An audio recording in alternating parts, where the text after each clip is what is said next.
여러분 우리가 지난주에 성령의 세례에 대해서 배웠습니다. 여러분 성령의 세례는 언제 받을 수 있다 했습니까? 예수님을 믿는 순간 매우 시초적인 일이다라고 했습니다. 그리고 단 한 번 받는 것이지 성령 세례는 계속 받는 것이 아니다. 단 한 번 받는 것이다.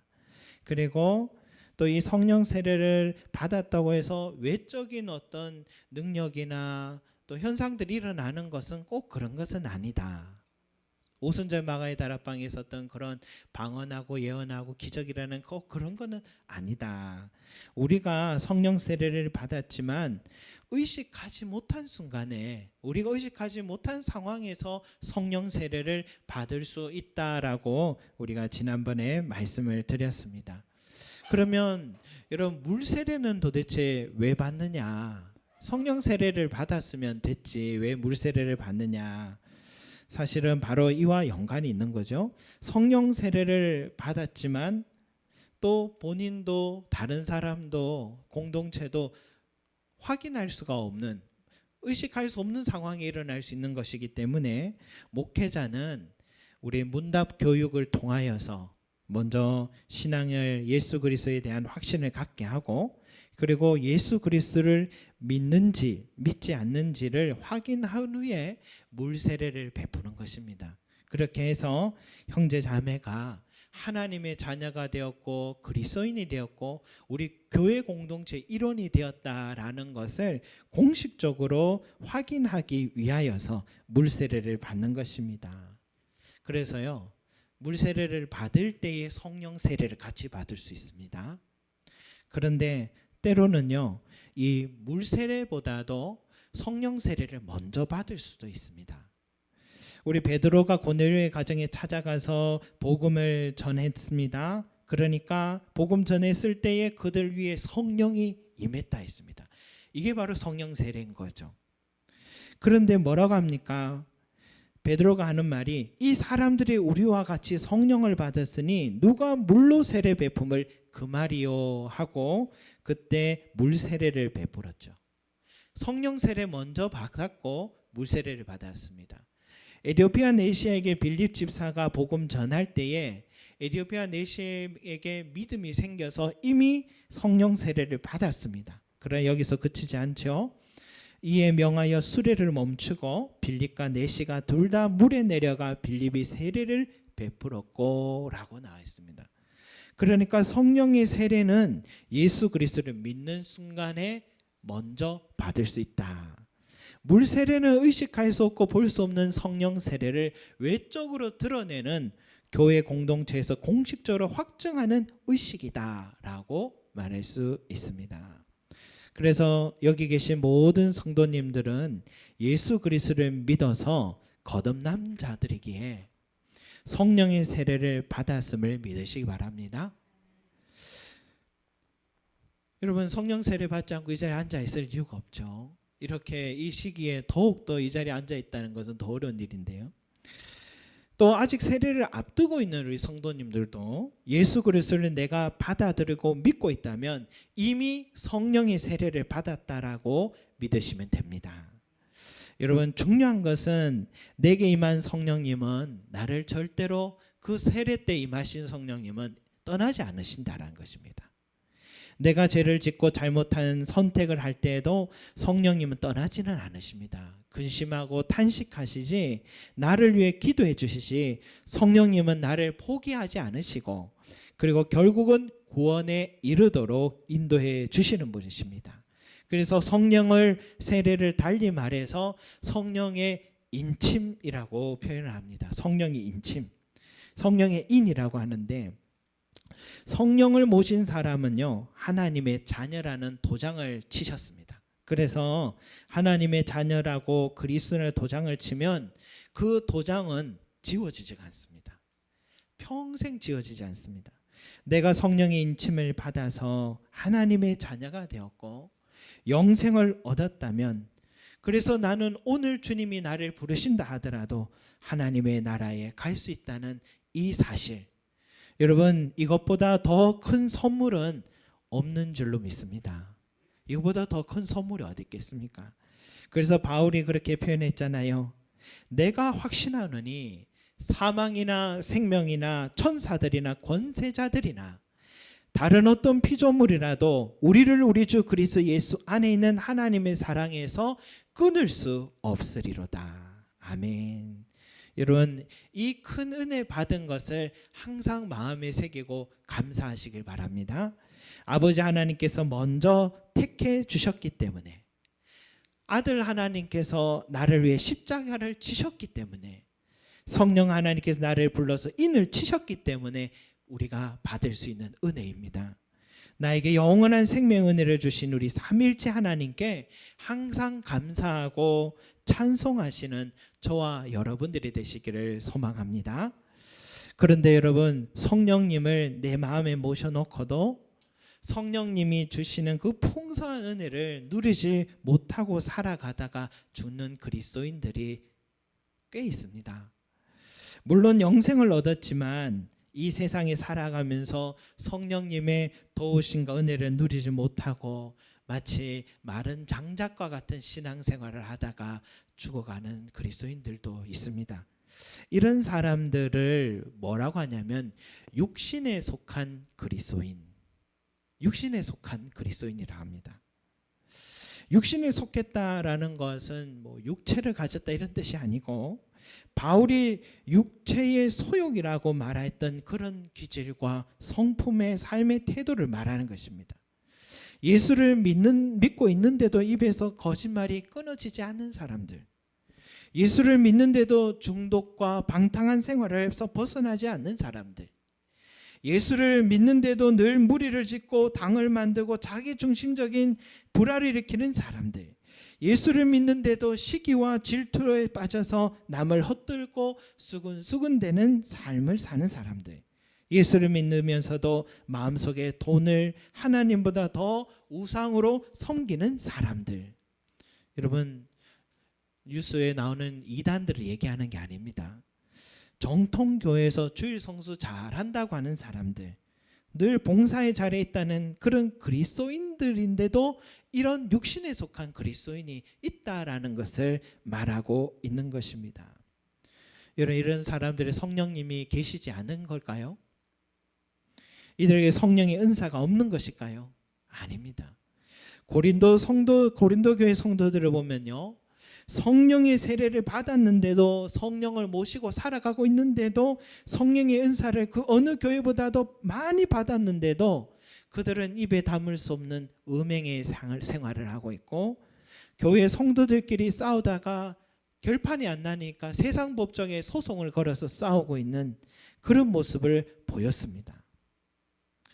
이번 주에 대구에 있는 한 선배와 통화를 했는데, 요즘 신천지에 대해서 많이 드러나고 있잖아요. 그 이야기를 잠시 하면서 제가 참 우리 목회자들이 반성해야 될 것 같다라고 그렇게 얘기하니까 그 선배가 하는 말이, 임 목사님 같이 젊은 세대 목사님들은 잘못이 없대요. 어른 목사님들이 너무 잘못을 많이 해서 그렇다고 그런 얘기를 하더라고요.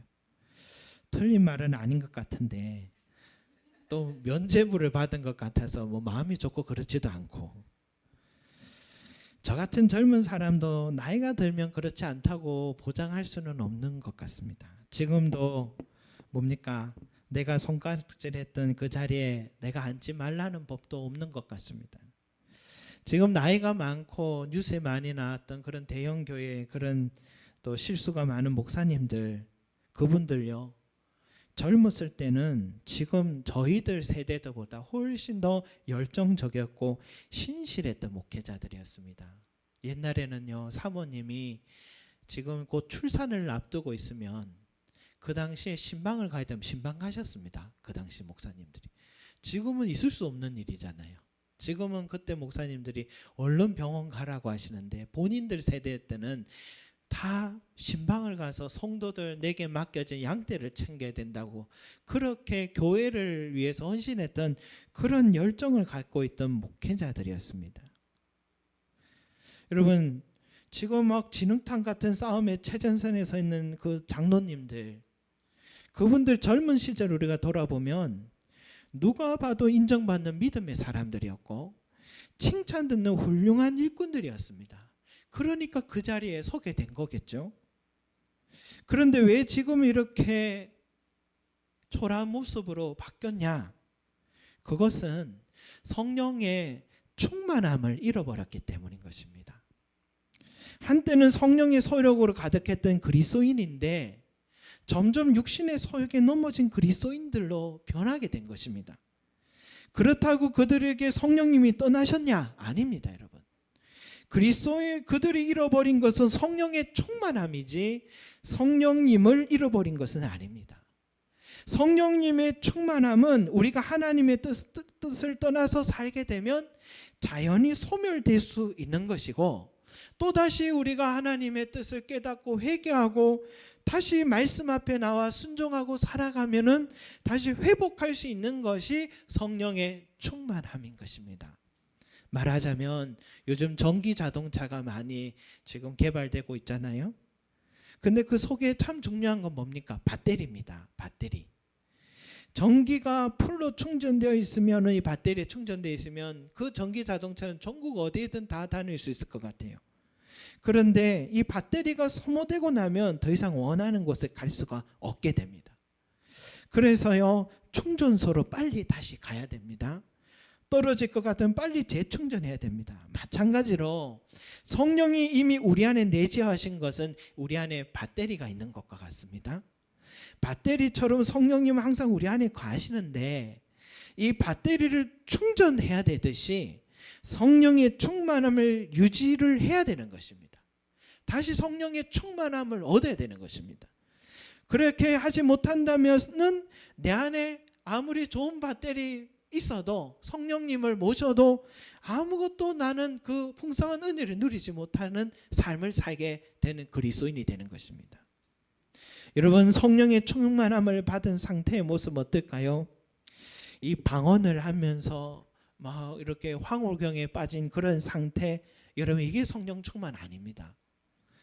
제가 어릴 때 교회에서 늘 기도할 때 들었던 소리는 막 머리에 손을 얹고 성령 충만 해가지고, 그때 저는 그게 성령 충만인 줄 알았습니다. 막 누르며 성령 충만이 들어오는 줄 알았습니다, 여러분. 그래서 막 손을 흔들고 머리를 흔들고 막 기도를 했던 저도 기억이 나는데, 여러분, 물론 성령 충만 받으면요, 오순절 마가 다락방에서 그 놀라운 이적의 현상들이 일어나요. 빌립 집사에게 성령님께서 어디로 가라 하면 정말 가면 놀라운 만남을 갖게 하세요. 그리고 성령 충만한 바울이 마술사 엘루마에게 명령 내리니까 그의 눈이 어두워지는 영적인 전쟁에서 승리하는 힘도 있어요. 그리고 세례 요한의 아버지 사가랴처럼 예언하는 말씀도 하고 또 이런 놀라운 일들이 있는데, 그런데 이런 것들은 성령 충만의 목적이 아니라 부수적인 것들입니다. 여러분, 이걸 쫓아가면서 이게 성령 충만함으로 생각하면 안 됩니다. 그건 부수적인 것들이에요. 2차적인 것들입니다. 성령 충만의 목적은 뭐냐면 우리 삶의 태도의 변화, 내 성품의 변화, 이것이 성령 충만함의 목적입니다. 거룩한 자, 예수 그리스도를 닮아가는 사람. 사도행전에서요, 바울이 3차 전도 여행을 하면서 에베소 지역에 처음 갔더니 그 사람이 나름 믿는 자들이라고 하길래 에베소 사람들을 가만히 보니까 생활 태도가 영 아닌 거예요. 그래서 바울이 이렇게 의심스러워서 물었다 했죠. 너희가 성령을 받았느냐? 그러니까 우리는 성령이 있음을 듣지도 못했다 해서 그들에게 예수 그리스도를 전해서 그들 모두가 성령을 받도록 성령 세례를 받게 해줬습니다.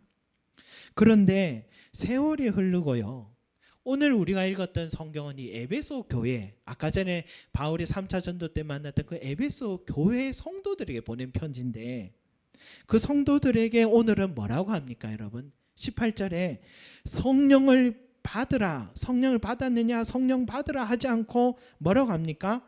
성령으로 충만함을 받으라 라고 말했습니다. 18절 우리 같이 다시 한번 읽겠습니다. 시작. 술 취하지 말라. 이는 방탕한 것이니 오직 성령으로 충만함을 받으라. 왜 성령의 충만함을 받으라 했을까요? 이미 성령 받았기 때문에. 그들은 이미 성령을 받고 성령의 배터리를 갖고 있기 때문에 이들에게 필요한 것은 성령의 충만함이라는 것을 알았던 것입니다. 그런데 왜 술 취하지 말라는 말을 했을까요? 여러분, 술 취한 사람들처럼 방탕한 삶을 살아가고 있는 그리스도인들이 에베소 교회에 많이 있었기 때문에 그렇게 말한 것입니다. 바울이 3차 전도 여행 때 처음 에베소 지역에서 복음을 전했을 때 그들은 성령의 세례를 받았다 했죠. 그리고 바울이 2년 동안 그 에베소 교회를 떠나지 않고 에베소 지역에 있으면서 2년 동안 두란노 서원이라는 예배당을 만들어서 그곳에서 매일마다 성경을 가르치고 복음을 전했더니 에베소 교회 성도들이 그 당시에 성령의 충만함까지 받았습니다. 그랬더니 그들의 지역에 에베소 지역에 놀라운 변화들이 일어납니다. 에베소 지역은 이 뭡니까? 아테네 신전이 있을 만큼 또 아데미 신전이 있을 만큼 정말 우상이 들끓는 그런 지역인데 그들의 삶에 영적인 진동과 변화들이 일어났어요. 바울이 병든 자에게 손을 얹으니까 병이 낫고 또 귀신들이 떠나가고 놀라운 이적들이 일어났습니다. 예언을 하고 방언을 하는 성도들이 생겨났습니다. 더 큰 변화는 뭐냐면 자기들의 집에 이 사람들이 집집마다 집에 뭘 갖고 있었냐면 마술책을 갖고 있었어요. 마술책은 뭐냐면 그 당시에 집에 우리 집을 지켜주는 부적과 같은 정말 소중한 것이 마술책인데 그런데 이 마술책을 집집마다 갖고 있던 마술책을 다 거리에 가지고 와서 모아서 불로 태웠습니다. 얼마나 귀중한 건지 모릅니다. 그것이 얼마냐? 당시에 돈으로 계산하니까 책들이 은 5만이나 되었다. 은 5만. 여러분, 은 하나가 뭐냐면 노동자의 하루 품삯이라 합니다. 근데 은 5만이면 지금의 돈으로 계산해 보니까 한 50억이 되는 거예요. 그 어마어마한 물량의 가치의 마술책을 다 불로 태웠다는 것입니다. 이건 뭐냐면 마술책을 버렸다는 것은 하나님 외에 다른 신을 섬기지 않겠습니다. 더 이상 거짓 영에 사로잡혀 살지 않겠습니다. 더 이상 남의 눈을 속이면서 살아가지 않겠습니다. 더 이상 하나님 앞에서는 이제는 정직한 삶을 살고 거룩한 삶을 살겠다는 삶의 변화가 일어났다는 증거인 것입니다. 여러분, 성령 충만함을 받으면 삶이 변화되는 것입니다. 에베소 교회 사람들이요, 그랬던 성도들이, 충만했던 성도들이 이제 세월이 흐르고 바울도 나이가 들었고 다른 지역 전도하다가 감옥에 들어가 있었을 때에 이 에베소 교회에 편지를 보낸 거거든요. 그런데 에베소 교회 그 충만하던 성도들의 들려지는 소식을 들어보니까 기쁜 소식이 아니라 마음이 아픈 소식이에요. 에베소 교회 성도들이 거짓말을 일삼고 있다고, 분을 참지 못하고 싸우고 있다고, 항상 마귀에 틈을 주고 있다고, 일하기 싫어서 도둑질하기 시작하고, 더러운 말이 끊어지지 않고 술 취하고 감각 없는 자가 되어서 방탕한 삶을 살고, 욕심의 눈이 어두워서 잘못된 선택을 일삼고 살아가는 삶을 살고 있다라는 소식이 바울의 귀에 들려서 바울은 그들에게 있는 문제가 뭔지를 정확하게 알고 오늘 다시 한번 말하는 것이 바로 이 말씀입니다. 술 취하지 말라. 이는 방탕한 것이리 성령으로 충만함을 받아라 라고 말씀하신 것입니다. 그들이 과거에 성령 충만함을 가졌을 때 모든 마술책을 버렸고 방탕한 삶을 버렸고 규모 있는 삶으로 변화되었는데 스멀스멀 하나님의 뜻을 멀리하기 시작하더니 다시 육에 속한 삶으로 빠져가니까 성령 충만에 소멸되어 갔던 것입니다. 그래서 다시금 성령의 충만함을 받으라고 간곡하게 부탁을 하는 것입니다. 여러분, 이 바울이 말한 성령 충만의 결과는 신비주의거나 임팩트한 능력을 발휘하거나 무아지경에 빠지는 기도의 모습이 아니라 매우 상식적이고 매우 이성적이고 건전한 사고와 인격적인 삶을 살아가는 것, 이것이 성령 충만이다라고 말씀하고 있습니다. 여러분 그 뒤에 19절부터 21절까지 말씀 한번 읽어보겠습니다. 시작. 시와 찬미와 신령한 노래들로 서로 화답하며 너희의 마음으로 주께 노래하며 찬송하며 범사에 우리 주 예수 그리스도의 이름으로 항상 아버지 하나님께 감사하며 그리스도를 경외함으로 피차 복종하라. 아멘. 여러분 성령 충만하라 하고는 그 다음 했던 말씀이 바로 이 말씀입니다. 여러분 성령 충만함의 결과는 바로 이런 것이다 라고 말하는 것입니다. 성령 충만함을 입은 사람은 어떻게 한다고요? 서로 화답한다.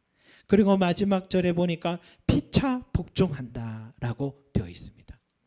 여러분 제가 최근에 목회자들의 북모임 속에서 서로 매달 한 권씩 읽고 있는 책이 있는데 이번에 관계에 관한 책이에요. 그 내용이 제가 맡은 부분은 그거더라고요. 하나님의 가족과의 관계, 교회 성도의 관계입니다. 또 배우자의 관계, 자녀와의 관계, 세상 사람들과의 관계, 이런 내용이 있어서 유심히 살펴보면서 다시 한번 좀 반성하고 깨닫는 시간이 됐습니다. 오늘 우리가 읽었던 이 말씀에 시와 찬미로 서로 화답한다, 그리스도를 경외함으로 피차 복종한다 라고 말씀했는데, 이것은 우리 성도들과의 관계, 하나님의 가족과의 관계를 지금 말하는 것이겠죠. 그 책의 저자는 이런 이야기를 합니다. 자기가 참석했던 그 수련회 중에 잊지 못할 시간은 여러 시간을 설교를 듣거나 재미있는 활동을 했던 그런 시간보다도 서로 음식을 나눠 먹으면서 자기의 살아왔던 삶에 대해서 이야기를 나누는 그 시간대가 가장 잊지 못할 시간이었다고 합니다. 그 수련회를 마치고 돌아올 때는 너무 충만한 느낌이 들었다라고 말합니다. 그 사람이 하는 말 중에 제 마음을 찌르는 이런 말이 있었어요. 주일 아침에 교회에서 서로 옆에 앉는다고 해서 관계를 맺는 것은 아니고, 교제라고 여겨지는 많은 일들을 한다고 해서 관계를 맺는 것은 아니다. 이 말이 제 마음에 찔리더라고요. 우리도 사랑하는 자여 내 영혼이 잘된 같이 내가 범사에 잘되고, 이래 서로 축복을 할 때에 하는데 왠지 뭔가 좀 아쉬운 느낌 이렇게 들 때가 저는 있더라고요. 그게 뭘까? 이 사람의 글을 보니까 관계가 빠져 있을 때에 그럴 수 있겠구나. 관계가 빠져 있을 때 서로에 대해서 우리는 얼마나 서로 알아가는 시간들을 가져왔던가 다시 한번 돌아보게 만들면서 관계를 참 중시하고 관계를 더 맺어가야겠다. 그래서 등산도 가고 또 낚시도 가고 차도 함께 마시고 더 가정의 신방도 찾아가고 이야기를 나누고 더 소그룹으로 모여서 성경 공부를 하면서 우리가 삶을 나누는 교회가 되어야겠구나 하는 그런 다짐을 다시 하게 됐습니다. 여러분 성령 충만함을 가진 공동체는 주 안에서 서로 화답하고 피차 복종하는 그런 관계가 풍성한 곳임을, 소통이 풍성한 곳임을 우리가 꼭 기억하고, 여러분 우리 교회가 성령 충만한 교회가 되기를 소망합니다. 신천지에 아까 전에 이야기했던 그 선배가 한번 하도 전도를 많이 하길래 대구에서 신천지 교회를 한번 가봤답니다. 왜 이렇게 성장할까 싶어서 가봤더니 물론 자기 이름과 전화번호를 안 적었답니다. 가보니까 소그룹이 그렇게 활성화되고 있더래요. 작은 소그룹이 모여서 서로 사랑하고 관계를 막 맺어가니까 저렇게 급속도로 성장했구나 하는 것을 가보고 알았답니다. 여러분 원래 성령 충만한 우리들이 해야 될 일을 성령 전혀 충만하지 않은 이단들이 더 이 관계를 맺어가고 했다는 것은 얼마나 아이러니가 아닐 수 없습니다. 여러분 우리 교회가 성령 충만한 교회가 되기를 바랍니다.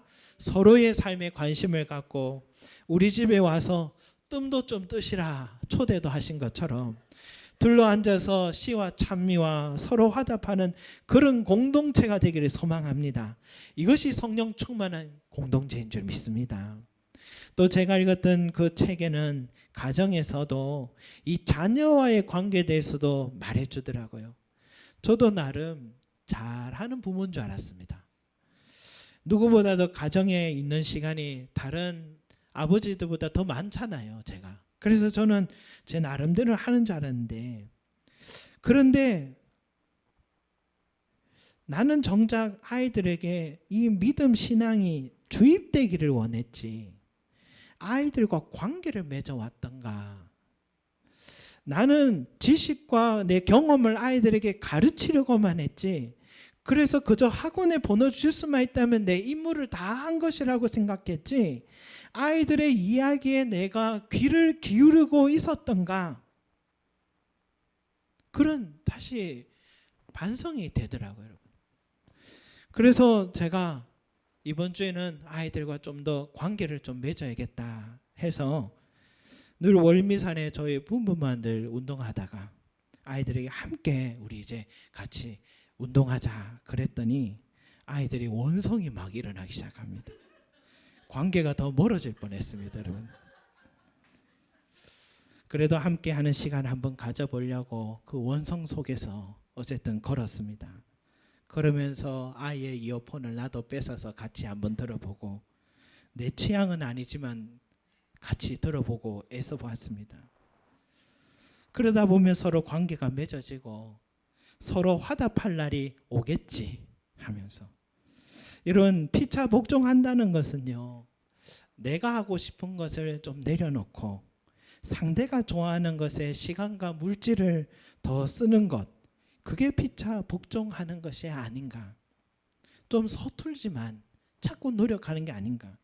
성령 충만한 사람은 내 것을 양보하고 상대의 관심과 필요를 채워주려고 피차 복종하는 태도라는 것을 다시 한번 생각하게 됩니다. 여러분, 바울은 성령 충만한 사람은 피차 복종한다라고 하면서 그것은 교회 성도들과의 관계만을 말하는 게 아니라는 것을 알 수 있습니다. 우리가 오늘 읽었던 말씀 이 5장에 22절부터 23절까지, 22절부터 33절까지 보니까 여기에는 어떤 피차 복종이 있냐면, 성령 충만한 자는 부부 서로 간에 피차 복종하라라고 나오고 있습니다. 이런 아내는 남편을 머리로 생각하고 복종하라라고 합니다. 이런 말씀 들으면 남편들은 기분이 좋을 수가 있겠고, 또 아내들은 기분이 살짝 나쁠 수가 있습니다. 성경은 남편 편이구나 생각할 수 있는데, 이런 그렇지 않습니다. 그 밑에 이런 구절이 있어요. 남편들에게는 아내를 사랑하기를 예수님 주님께서 교회를 사랑하듯 하라. 이게 무슨 말인지 아십니까? 절대로 이거 쉬운 말이 아닙니다.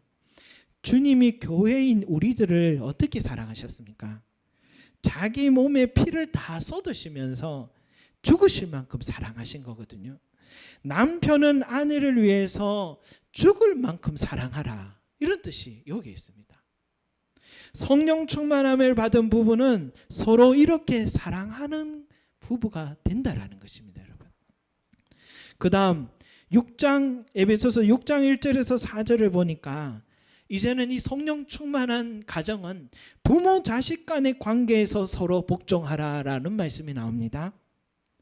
그렇게 잔소리해도 꿈쩍 않던 내 자식이 성령의 충만함과 변화된 부모의 모습을 보고 그 영적인 권위를 느끼고 순종하기 시작하고 부모를 공경하기 시작한 변화가 일어난다는 것입니다. 부모도 그저 학원에 보내는 것이 부모 역할인 줄 알았던 내가 이제는 아이의 마음의 소리에 귀를 기울이기 시작하고 아이들과 대화하는 시간이 많아지기 시작하고 함께하는 시간들이 늘어나서 그런 자녀들은 성장한 후에도 중요한 일이 있고 또 상담할 일이 있으면 그 어머니 아버지를 찾아와서 조언을 듣고 함께 나누고 교제한다는 것입니다. 또 6장 5절에서 9절까지는요, 어떤 변화가 있느냐, 성령 충만하면 세상 사람들과의 관계에서 피차 복종한다고 나와 있습니다.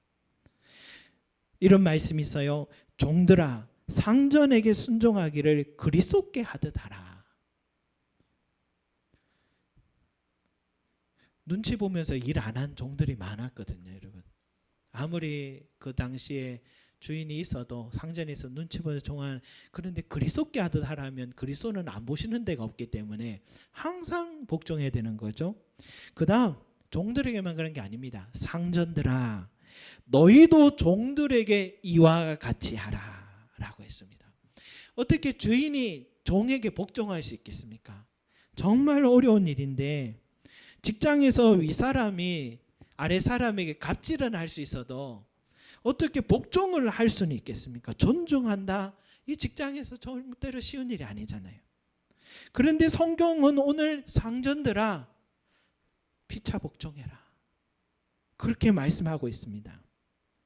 이것이 성령 충만한 자의 모습이다 할 수 있습니다. 여러분 전라북도의 금산면에는 금산교회라는 곳이 있는데 지금 문화재로 지금 있습니다. 1908년에 데이트 선교사님이 이 불교의 영향이 정말 심각한 그 금산면에 복음을 전하러 가셔서 교회를 세웠습니다. 그래서 그 교회가 기역자로 세워진 한옥교회로 아주 유명합니다. 기역자로 왜 세웠냐면 한쪽에는 여집사님들, 한쪽에는 남집사님들. 그러니까 아직도 이게 유교 문화가 아직 살아있는 교회, 한국교회의 전형적 모습으로 그런 교회였어요.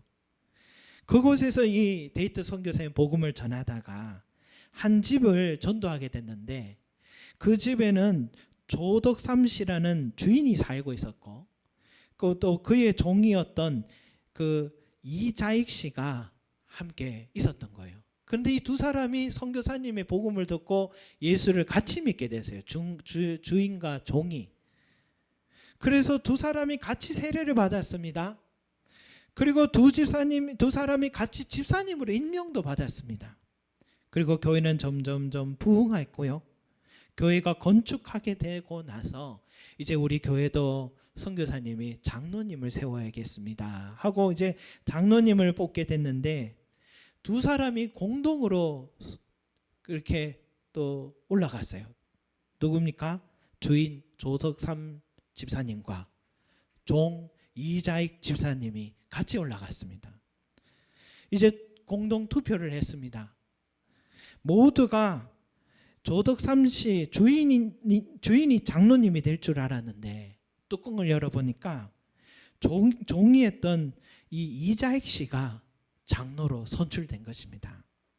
충격을 받았습니다. 기역자 교회입니다. 유교 문화가 충분한 종이었던 이 사람이 장로가 되어서 사람들이 다 충격을 받았습니다. 그때에 이 주인이었던 조덕삼 집사님이 손을 딱 들더니 앞으로 나가서 발언권으로서 이렇게 말하는 거예요. 이 결정은 하나님이 내리신 결정입니다.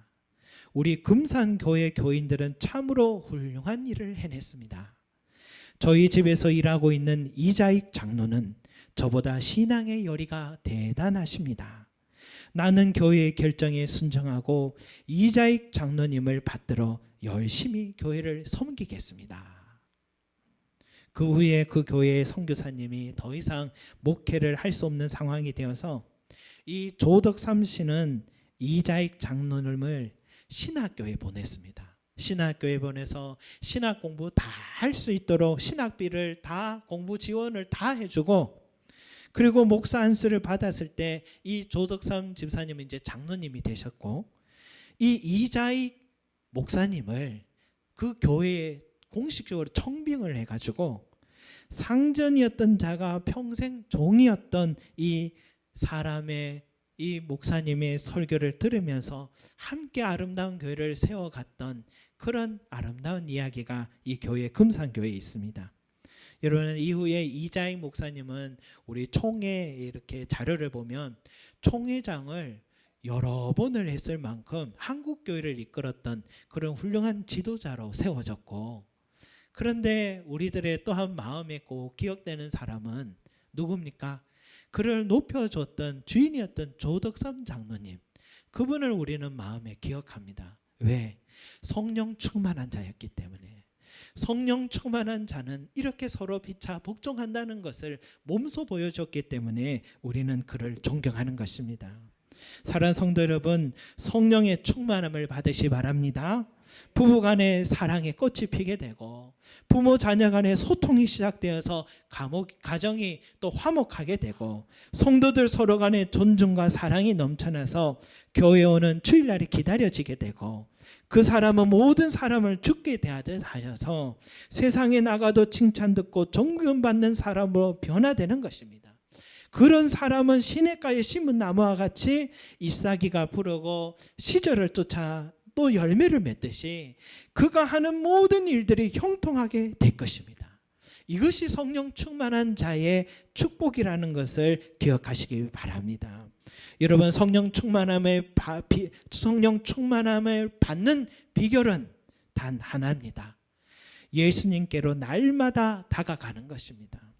바울이 에베소 교회 성도들에게 그들이 충만할 때를 기억해 보세요. 두란노 서원에서 매일 하나님의 말씀을 2년 동안 증거하고 전파할 때에 그 사람들이 매일마다 하나님의 말씀을 가까이 하고 주님께로 다가오니까 그들이 성령 충만함을 유지할 수 있었던 것처럼 여러분, 우리도 날마다 예수님께로 나아가서 주님의 말씀에 귀를 기울이고 주님 앞에 나가 기도하고 의지하면 우리 주님께서 성령 충만함을 우리에게 부어 주실 줄 믿습니다. 주님이 우리에게 이렇게 말씀하셨습니다. 여러분, 한번 찾아보겠습니다. 요한복음 7장입니다. 요한복음 7장 37절 38절입니다. 요한복음 7장 37절 38절입니다. 우리가 성령 충만함을 받는 비결이 이 속에 들어 있습니다. 요한복음 7장 37절 38절 우리 같이 읽겠습니다. 시작. 명절 끝날 곧 큰 날에 예수께서 서서 외쳐 이르시되 누구든지 목마르거든 내게로 와서 마시라. 나를 믿는 자는 성경의 이름과 같이 그 배에서 생수의 강이 흘러나오리라 하시니. 아멘. 여러분, 누구든지 목마르거든 내게로 와서 마셔라. 여러분, 성령 충만은요 늘 목마를 수 있습니다. 어제 충만했다고 오늘도 충만한 게 아니라 항상 충만함은 또 소멸될 수가 있습니다. 그래서 우리는 누구로 다가가야 된다고요? 주님께로 다가가야 된다. 그러면 생수의 강이 흘러넘치리라 했는데 이 생수의 강이 도대체 뭐냐 애매하다면 39절을 보면 됩니다. 시작. 이는 그를 믿는 자들이 받을 성령을 가리켜 말씀하신 것이라. 아멘. 여러분, 바로 주님께로 나아가면 성령의 충만함을 우리 주님께서 부어주신다 약속하셨습니다. 성령의 충만함의 비결은 주님께로 다가가는 것. 그래서 여러분, 지금 우리는 주중에 예배가 중단되었지만 예수님께 다가가는 것까지 중단된 것은 아닙니다. 여러분, 날마다 우리가 주님의 말씀을 들으시고 읽으시기 바랍니다. 홀로 있어도 할 수가 있습니다. 여러분, 또 우리 교회가 또 개척 초창기부터 또 늘 설교 영상을 올려둔 게 있습니다. 여러분, 그래서 좀 설교 영상이 좀 화면이 별로 안 좋을 수도 있습니다. 예전에 조카가 그러더라고요. 그 설교 그 카메라가 얼꽝 각도라고 그렇게 얘기를 하던데, 여러분, 그래도 소리 하나는 잘 들리도록 녹화해 놨으니까 들으셔도 되고요. 듣는 게 힘들면 우리 교회 어플을 깔아서 설교 원고를 보시면 5분 만에 다 봅니다. 한 편 5분 만에 봅니다. 자꾸만 들으시고 또 읽으시고 그러면 믿음이 생겨납니다. 성령 충만해집니다. 그리고 매일 주님께 다가가서 기도하십시오. 집에서 기도하십시오. 안 되면 교회 오십시오. 주중에도 또 조용히 와서 기도하고 가신 우리 성도님들이 여러 있습니다. 혼자서 드리는 기도지만 우리 주님께서 기뻐하셔서 주님은 내게로 다가온 그 영혼에게 그 영적인 목마름을 죽여주시고 생수의 강을 또 부어주시고 또 그 강은 흘러넘칩니다. 흘러넘쳐서 나를 통해서 또 우리 가정과 우리 자녀와 내가 만나는 사람들, 우리 교회 모두에 흘러넘쳐서 우리 모두에게 성령 충만함을 또 이어갈 수 있도록 우리를 사용해 주실 줄 믿습니다. 항상 성령의 충만함을 받으시는 저와 여러분이 되시기를 소망합니다. 아멘. 기도드리겠습니다. 사랑과 은혜가 많으신 우리 아버지 하나님, 우리 모든 성도들이 주여 이 시기에 더욱더 성령 충만한 자들 되게 하여 주시옵소서. 내가 예수님을 분명히 믿어왔는데도 불구하고 왜 이렇게 내 삶은 목마르고 내 삶은 마른 장작과 같이 아무 영적인 힘을 갖지 못하고 이렇게 넘어지고 쓰러지고 마는가? 그것은 성령 충만함을 받지 못한 결과라고 바울이 말했듯이 주여 오늘 우리가 술 취하지 말고 방탕한 삶을 살지 않게 하시고 성령 충만한 자들로 다시 축복하여 주시옵소서. 오늘도 주님 앞에 나온 우리 성도들에게 성령 충만함 주십시오. 그래서 우리 자신이 세임 얻게 하여 주시고 독수리 날개침 같은 세임 얻고 뛰어가도 또 걸어가도 곤비치 않는 그런 장정과 같은 자들이 되게 하시고 또 나를 통해서 우리 가정이 성령 충만한 가정이 되게 하시고 우리 교회가 성령 충만하게 축복하여 주시고 우리 사업장과 직장이 성령 충만한 곳이 되어서 새로운 영적인 힘이 새로운 아버지 하나님의 은혜가 꼽히는 우리 삶이 될 수 있도록 은혜 다하여 주시옵소서. 축복하여 주시옵소서. 감사드리며 예수 그리스도 이름으로 기도드립니다. 아멘.